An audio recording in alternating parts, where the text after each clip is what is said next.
अस्सलाम वालेकुम dear students, hope you all doing good. Dear students, आज हम डिस्कस करेंगे पेज नंबर 58। पेज नंबर 58 पर हम ग्लास, फाइबर्स, ठीक है, और कुछ नेचुरल रिसोर्सेज के बारे में बात करेंगे। ठीक है, सबसे पहले हम बात करते हैं ग्लास के बारे में।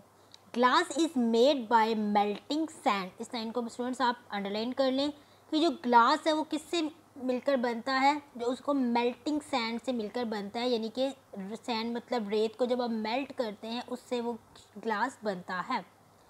It is normally transparent and can be made into many different shapes.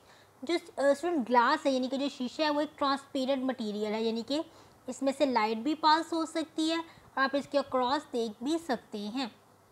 और जो हम ग्लास है उसकी डिफरेंट शेप्स में जो है वो चीज़ें बना सकते हैं, जैसे कि यहाँ पर ये आपको एक विंडो नज़र आ रही है, ठीक है। इसके अलावा आप ग्लास की बनी बहुत से जो है वो बर्तन भी यूज़ करते हैं। इसके अलावा हम ग्लास को डिफरेंट अपने घरों में जो है चीज़ों के साथ यूज़ करते हैं। ठीक, ग्लास कैन बी स्ट्रॉन्ग। जो ग्लास ठीक होता है यानी कि थोड़ा मोटा होता है, वो बहुत स्ट्रॉन्ग होता है, पर thin glass will break very easily. लेकिन जो थिन होता है वो बहुत आसानी से टूट जाता है। Glass is mostly used for objects that need to be transparent. ये जो ग्लास है ये ऐसी चीज़ों के साथ यूज़ होता है जिसको ट्रांसपेरेंट करना ज़रूरी होता है, सच एज विंडो एंड स्पेक्टग्लास। यानी कि ग्लास को हम ऐसी चीज़ों के साथ यूज़ करते हैं जो कि ट्रांसपेरेंट्स होती है, और इसकी एग्जांपल उन्होंने बता दी, विंडो यानी कि खिड़कियाँ, और स्पेक्ट्रिकल्स यानी कि जिनके थ्रू आप चीज़ें देखते हैं।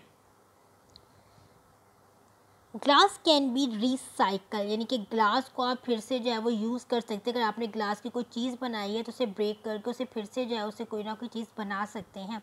It is more difficult and expensive to recycle plastic, लेकिन ये रिसाइकल को प्लास्टिक करने से भी ज़्यादा डिफ़िकल्ट होता है।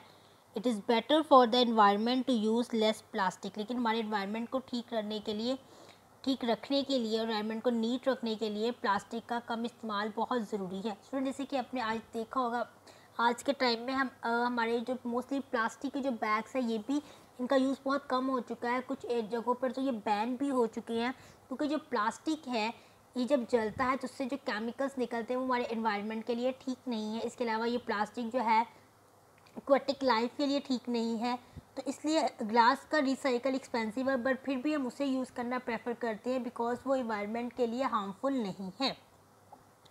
स्टूडेंट, नेक्स्ट हम बात करेंगे फाइबर्स की। Fibres are long thin thread of material like hair, यानी कि फाइबर क्या है, वो ऐसे लॉन्ग होते हैं, बहुत पतले धागे की तरह मटेरियल के बने होते हैं, जैसे कि हमारे hair. Fibres are not very strong, fibres ज़्यादा स्ट्रॉन्ग नहीं होते on their own, but they are spun together, लेकिन हम उनको इकट्ठा जोड़ते हैं। They can be made into thread, string और रोप, और इससे हम धागा जो है ये स्ट्रिंग, तार कह सकते हैं, ये रस्सी बनाते हैं। The thread can be woven into fabric और क्लोथ, फिर उसी थ्रेड से जो है कोई फैब्रिक या कपड़ा वगैरह भी बनाया जाता है। ठीक है, नेक्स्ट है हमारे पास natural resources, how long will they last. हम बात करेंगे नेचुरल रिसोर्सेज की, जैसे कि हम पीछे डिस्कस हमने कुछ किया था कि डिफरेंट टाइप के रिसोर्सेज, और नेचुरल वो है जो कुदरती तौर पर हमारे प्लानट में है। अब हम बात करते हैं कि जो नेचुरल रिसोर्सेज है कितनी देर तक जो है वो रह सकते हैं। Would is the useful and important natural resource.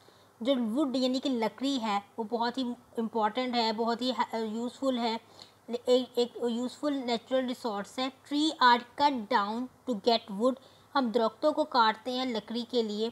Tree take a long time to grow, जबकि ट्री को ग्रो करने में बहुत टाइम लगता है। If more tree are not planted to replace the ones that have been cut down, अगर हम इतने ज़्यादा ट्री ना ग्रो करें जितने हम काटते हैं, this natural resource could run out, तो ये जो रिसोर्स है इसकी में कमी आ सकती है और एक दिन ये ख़त्म भी हो सकता है। This is the case with many natural resources, इसी तरीका यही मसला बहुत सारे दूसरे रिसोर्सेज के साथ भी हो सकता है। तो अब इनको कैसे सेव करते हैं, हम इनको रिसाइकलिंग के थ्रू जो है वो सेव करते हैं।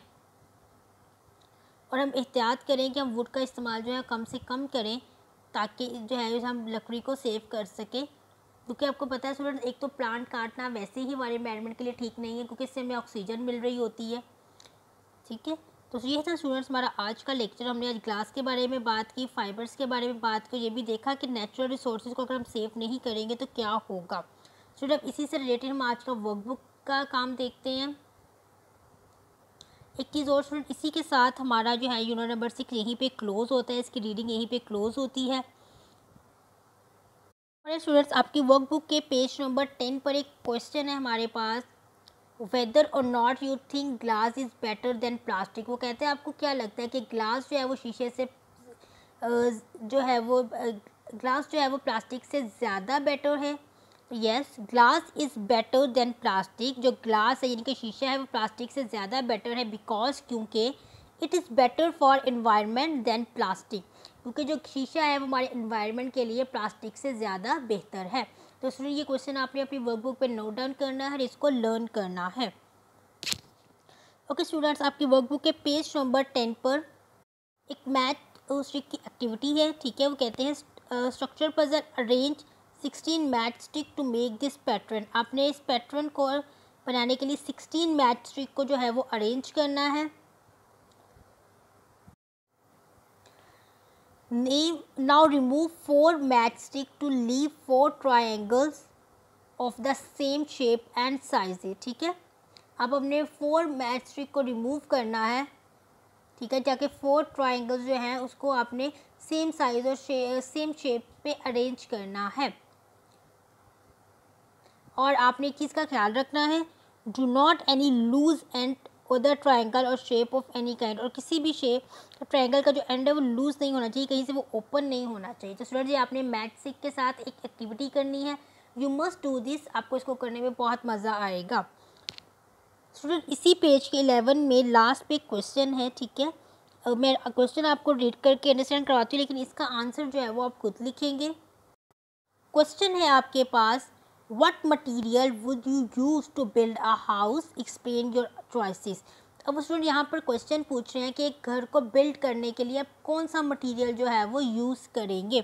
ठीक है, तो ये इसका आंसर आपने खुद लिखना है। जिस मटेरियल से भी आपको लगता है कि आपको अपना घर बनाना चाहिए, आप उसको नेम यहाँ पर मेंशन कर लें।